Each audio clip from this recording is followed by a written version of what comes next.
Hello every one. നമ്മൾ കഴിഞ്ഞ ദിവസം ഫോണ്ടൻറ്റിൽ ഒരു ക്രോളിംഗ് ബേബീനെ ഉണ്ടാക്കിയെടുത്തിട്ടുണ്ടായിരുന്നില്ലേ? ആ ബേബീനെ വെച്ചിട്ടുള്ള കേക്കാണ് കേട്ടോ ഇന്ന് ചെയ്തെടുക്കാനുള്ളത്. ഇത് നമ്മുടെ ഇച്ചുക്കുട്ടൻ്റെ ഹാഫ് ഇയർ ബർത്ത്ഡേക്ക് വേണ്ടിയിട്ട് ചെയ്തിട്ടുള്ള കേക്കാണ്. ഈ കേക്കിന് വേറൊരു പ്രത്യേകത കൂടി ഉണ്ട് കേട്ടോ. ഞാനിത് ആദ്യമായിട്ട് ചെയ്യുന്ന ഒരു കിഫായ കേക്കാണ്.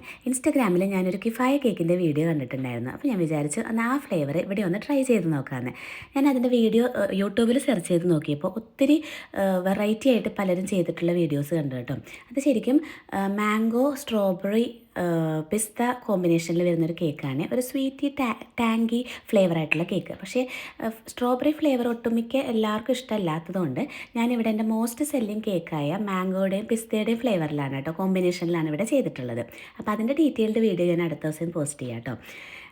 നമ്മുടെ കേക്കിൽ ഞാനൊരു ഫോണ്ടൻ ലാഡറും കൂടി ചെയ്തെടുത്തിട്ടുണ്ടായിരുന്നു. ഒരു 6 മന്തിൽ നിന്നും 1 ഇയറിലേക്ക് ക്രോൾ ചെയ്യുന്ന ബേബിയുടെ ഒരു ഡിസൈനാണ് കേട്ടോ ഉദ്ദേശിച്ചിട്ടുള്ളത്. കുറച്ച് ഫോണ്ടൻ സ്റ്റാർസൊക്കെ ഇട്ട് കൊടുത്ത് നമ്മുടെ ലാഡറിനെയും ബേബിയൊക്കെ വെച്ച് കൊടുത്ത് കേക്ക് ഫിനിഷ് ചെയ്തെടുത്തിട്ടുണ്ട്. അപ്പോൾ ഇതാട്ടോ കേക്കിൻ്റെ ഫൈനൽ ലുക്ക്. നമ്മുടെ ഇച്ചുക്കുട്ടന് അത് സ്മാഷ് ചെയ്യുന്നൊരു കുട്ടി വീഡിയോയും കൂടി ഞാൻ ആഡ് ചെയ്തിട്ടുണ്ട്. അപ്പോൾ അത്രയേ ഉള്ളൂ നമ്മുടെ ഇന്നത്തെ വീഡിയോ. By for now.